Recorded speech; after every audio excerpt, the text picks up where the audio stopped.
So over the past 10 years, I've helped hundreds of men across the globe lose fat and get lean, myself included. Now there are certain things I learned in those past 10 years that helped me to do this transformation. So guys, if you're struggling to lose fat and you don't want to waste any more time on trying to get lean, then stay till the end of this video because here are 20 fat loss tips every man needs to know. So it's best to have a diet that you can stick to in the long run rather than following one of these fad diets. You see, fad diets like carnivore or zero carb may work initially to burn some fat. However, once you get bored of the diet, because eventually you will because they're unsustainable, and you go back to eating your regular diets, then you may actually end up rebounding with your weight, or you actually may end up being in worse shape than you were in previously before you started the diet. Now, you don't want to go through this yo-yo cycle because you won't end up getting anywhere. The best thing to do is have something that you can stick to for your whole life. For example, my diet is very balanced. I have a mixture of carbs, fats, and proteins. Now, when I want to get lean, I just reduce the quantities of carbs and fats in my diet. And when I want to bulk up a little bit and add some muscle mass, then I just increase the quantities of carbs and fats in my diet. It's that simple. So cardio will help you to lose fat, but it isn't required. Now, this is a big misconception. To lose fat, you just need to be in a calorie deficit. It's calories in versus calories out, and you can do that all through your diet. Now, as long as you're eating below your maintenance calories, which are the calories required for you to sustain your body weight, then you will lose fat, no matter how little you move. For example, let's say your maintenance calories are 2,000 and you're eating 1,500, then you will definitely lose fat. However, I don't recommend this. I recommend to do cardio alongside your calorie deficit to make it much easier for you to lose the weight. So it's better to drop calories over time than to drop calories all in one go. Let me explain. Let's say your maintenance is 2,500. Now what many people would do is drop their calories by 1,000, then severely undereat and do this for 10 to 12 weeks. Now yes, you'll lose some weight and some fat, but you'll end up reaching diet fatigue much faster. Your strength, muscle mass, and energy will drop, and you'll end up feeling like crap for the majority of your dieting phase. Now, this is called a crash diet, and it will lead you to giving up much sooner because it's just not sustainable. So what you want to do is drop calories slowly every few weeks. Now, instead of dropping your calories by a lot straight off the bat, drop your calories by a couple of hundred every 2 to 3 weeks. This gives your body time to adjust to the new daily calories. Now you'll still lose the weight, but this approach makes it much easier for you to stick to. So if you're trying to lose weight by eating in a calorie deficit, then you want to be weight training alongside. I see way too many people eating in a calorie deficit, trying to lose weight, doing a load of cardio, but not weight training. Now the problem there is that you won't build any muscle mass. Instead, you'll start to lose muscle mass, and if you're trying to build an aesthetic physique, then this isn't going to help. You want to be weight training alongside your calorie deficits. If you're a beginner, you can actually add muscle mass onto your frame for the first couple of years, even if you're eating in a slight calorie deficit. And then when you do cut down, by the end of your cut, you'll actually look good. Otherwise, if you don't weight train, then you'll just end up losing fat, you'll lose muscle, and you'll just look skinny by the end of it. So your hormones will indirectly affect how much fat you end up losing. So hormones in our body, such as leptin, ghrelin, insulin, and growth hormone, influence our appetite, metabolism, and body fat distribution. So people that are overweight have abnormal levels of certain hormones, which is why sometimes they're not able to control themselves when it comes to eating. So you want to try and keep these hormones as balanced as possible so you don't get these negative effects. Having imbalances in your hormones may cause you to eat more, slow your metabolism, and therefore you may end up putting on more body fat. Now, ways to keep your hormones stable include drinking plenty of water, getting enough sleep at night, having a balanced diet, exercising, reducing your stress levels. So you want to try and control these variables as much as you can so you have good hormonal balance, therefore helping you to burn off more body fat. So do not try and lift heavy, so anything under 5 reps when you're in a calorie deficit. Now there's no point trying to lift as heavy as you can when you're under eating. There's a time for strength training, and trust me, this isn't the correct time. When your body is fueled with enough calories and nutrients, that's when it's a better idea for you to strength train, as you'll be able to see a lot better progress. But when you're under eating, you don't have enough nutrients in your system and you're trying to push as heavy as you can, then you're just calling for an injury. You know, the less nutrients you have in your system, the worse your performance will be, your recovery will be slower, and the risk of injury will be much higher. That's why avoid strength training and focus more on hypertrophy and mind-muscle connection while you're on your cut. You know, focus on your form and controlling the reps so you're able to maintain as much muscle as possible. So drinking coffee will help you to burn off more fat. Now, there are a few ways in which caffeine works that helps you to lose body fat. For example, it's an appetite suppressant, and therefore it's more likely you won't go and overeat. It increases your metabolic rates and therefore it leads to increased fat burning.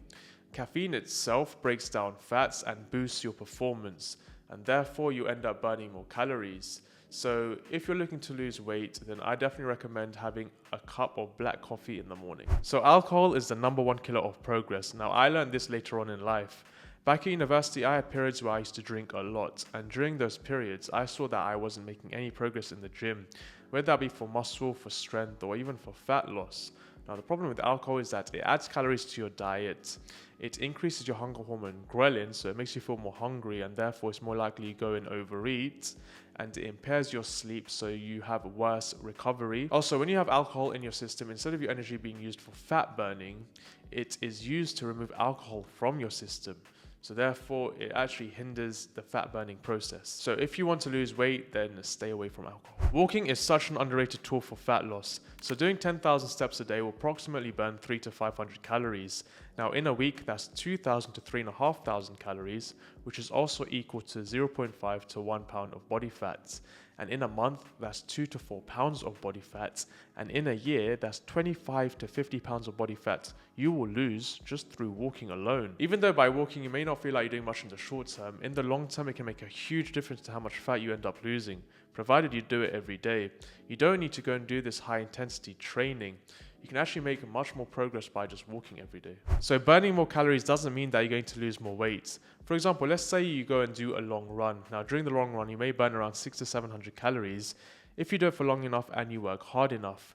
But then it's kind of pointless if you then go and eat back those calories. The problem with doing something that's more intense is that you'll feel more hungry afterwards compared to, let's say, something like walking, and then you'll end up eating more and you won't end up losing any fat. Remember, it's calories in versus calories out. If you expend 5,000 calories, but then you then go and eat 6,000 calories, you're not going to lose any weight. So if you eat too low calories, then you actually may end up becoming fatter. Now, when people are trying to lose weight, they think they need to starve themselves, but this can actually be detrimental to their fat loss. You see, when you eat too low calories, your body enters a state called starvation mode, where it actually holds on to the fat stores and it depletes your muscle mass. So then you end up having a worse body composition over time. So you end up having less muscle and more fat on you. Also, your metabolism will slow down, meaning that the amount of calories you need to sustain your body weight will drop, and therefore make it much harder for you to lose fat. So training abs will not help you to get rid of your belly fat. Now, as a personal trainer in a gym, I get people come up to me and ask me, what ab exercise should I do that will help me to get rid of my belly? Now, there is no stomach or ab exercise that will help you to burn off body fat. If you're training abs, but you're still eating like then your abs aren't going to be visible. Your abs will only become visible once you get down to a low enough body fat percentage. And to do that, you need to control your diet. You need to be eating in a calorie deficit. That's the only way. So instead of wasting time training abs, doing crunches and sit-ups, spend more time in the kitchen prepping your meals so that it'll make it easier for you to be in a calorie deficit. So doing fasted cardio won't really help you to burn off more body fats. Now, there's not a lot of research out there, but there is some research out there stating that there's no difference between doing fasted cardio and fed cardio. Now, the research is still limited and there needs to be more research to reach better conclusions. But the takeaway is that it's better to spend time in a calorie deficit than worrying about fasted or fed cardio. If you don't want to do fasted cardio, then you don't have to. Just do fed cardio if it makes you feel better. If you want to lose fat and become shredded, then you have to track data. You're not going to build a great physique and become shredded without tracking anything. You really think people like Chris Bumstead, when they become shredded, they don't track anything? Of course not. They track everything down to a T. Now, whether your goal is to lose a little bit of fat or to become shredded, it's the same thing. You still need to track data. You need to be tracking your weight at least once a week, if not every day, your steps, your calories, all the variables that will help you to lose body fat. Remember, if you're not tracking, you're slacking. And if you're slacking, you're not going to make any progress. So throwing out all processed and junk food lying around in the house is the number one hack for losing fat. Now, this was a huge game changer for me when I was getting shredded earlier this year. I just wouldn't keep any junk food in the house, and therefore that denied me the access to it. So even if I craved it, then it just wasn't there for me to eat, so I couldn't eat it. Now, I know if I kept it in the house at that time, then when I was hungry, I would have gone and eaten it. But because it wasn't there, it just made it a lot easier for me. So if you're trying to lose fat or you're trying to make progress, then just make your environment as less distracting as possible for you to hit your goal. So sugar is not the enemy, overeating is. Now, sugar gets a bit of a bad rep, but it doesn't actually determine how much weight you put on or how much weight you lose. The only thing that actually matter are calories, how much calories you consume on a daily or weekly basis. Now, the problem occurs when sugar is overeaten. So sugar is highly addictive. So once you start having it, it's hard to stop and you just crave it more and more. And that's when you really can't control yourself and you end up overeating sugar, and therefore your calories increase, and that's what actually makes you gain the weight. The thing is, if you can limit the amount of sugar you eat and you can control yourself, then it's fine. But the problem is many people can't control themselves once they start eating sugar, and that's sometimes myself included. And that's why it's best to reduce sugar as much as possible so you don't have the tendency to go and eat more of it. So intermittent fasting, in my opinion, isn't the best strategy to use.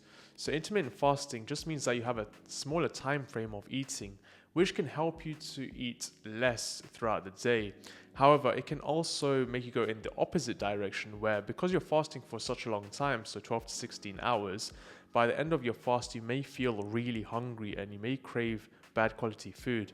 And therefore you go and eat it, like pizza, chips, burgers, and then you'll end up being in a calorie surplus. So the entire, reason for intermittent fasting has gone out the window. For me, it's best to just stick to a sustainable way of eating every day rather than doing, one of these things, short-term fixes that's going to help you to lose fat, because by the end of it, it's not going to work. You just end up giving up and you'll rebound with your weight. So just stick to a sustainable way of eating that works for you for fat loss, always. Nuts are not a great snack.